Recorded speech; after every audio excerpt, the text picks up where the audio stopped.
we're covering all of your body's burning sensations and how to soothe them starting right now. And if you've ever had heartburn, you know how bad the pain can be, as it was for our guest, Micah. For years, I have experienced horrible heartburn and indigestion and acid reflux. I finally went to prescription medications, and those are not working. It's to the point where I can't even drink water anymore without getting heartburn. It's caused me a lot of pain and discomfort, and it's just been a nightmare. It keeps me up during the night throwing up occasionally. It feels like somebody is literally pouring battery acid down me. I'm nervous, but yet I'm really excited. I really need to do something to fix this problem so that I can enjoy my life. Micah has chosen to have the surgery done to help reduce heartburn, and we're going to basically perform a procedure without having any abdominal incisions and recreate that valve at the end of the esophagus to prevent any reflux of acid or bile into your esophagus.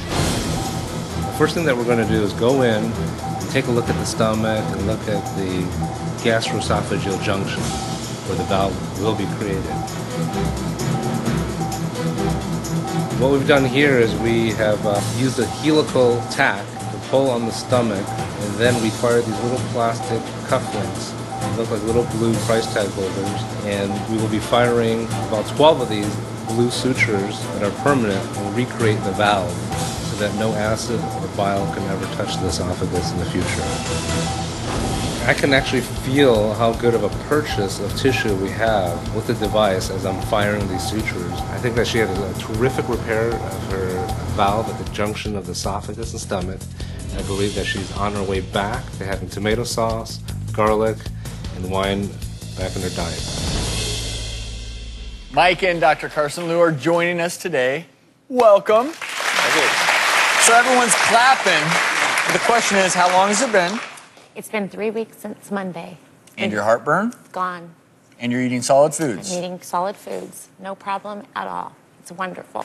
I heard maybe even some Mexican food? Yes, very hot, spicy Mexican food, wine, Italian, you name it. I love it. And you talked about using over-the-counter medicines, prescription medicines. Why was Micah a great candidate for this particular procedure? Micah's a great candidate because this is someone that's tried every medicine under the sun. She's tried prescription medications, and it doesn't really work or barely worked, and she was ready to really try something more of a drastic in getting rid of the heartburn. Because if you're someone who suffers from heartburn once every 6 months for one day and it's relieved with over-the-counter medicines, you don't need this procedure.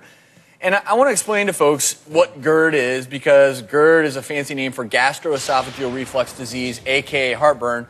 When you eat your food, it mixes with saliva, and obviously it empties into your stomach, where a crucial thing happens. Your stomach produces acid, not only to help digest things, but it also kills off certain bacteria.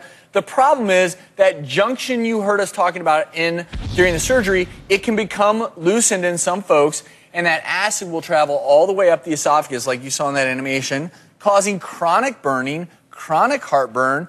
The reason that people who suffer from it chronically need to get it looked into and even potentially have a procedure is it can cause esophageal cancer. It can cause a host of problems. So this procedure is one that you don't have any incisions anywhere. No. And you're someone who used to have to avoid coffee, chocolate, fatty fried foods, because that makes it worse. Mm-hmm. So walk us through this animation, Sure. How you do this. All right, so we use this device here, and it goes over an endoscope, and the endoscope is used to visualize everything. We're going to flex the scope, look up, and pull on the junction of the stomach and esophagus and fire these little plastic sutures that will create a partial one-way valve to prevent acid and bile from going back up to the esophagus, therefore getting rid of all of the heartburn. So that is the main thing with this procedure. It's a very simple outpatient procedure. 1 in 4 Americans are afflicted by heartburn, and they're taking a pill a day, and that pill can cause osteoporosis, malabsorption, calcium, all kinds of horrible effects if you've taken it for more than 5 years.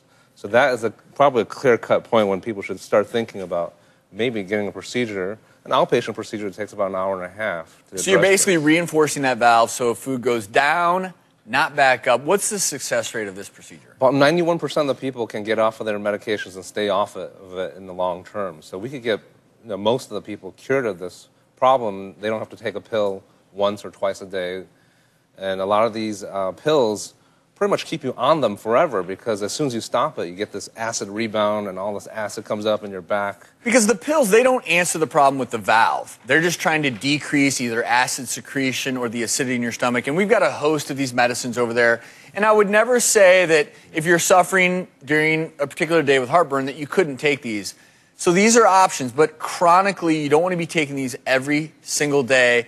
If you're suffering from long-term heartburn, talk to your doctor about it. There are things, though, you can do at home.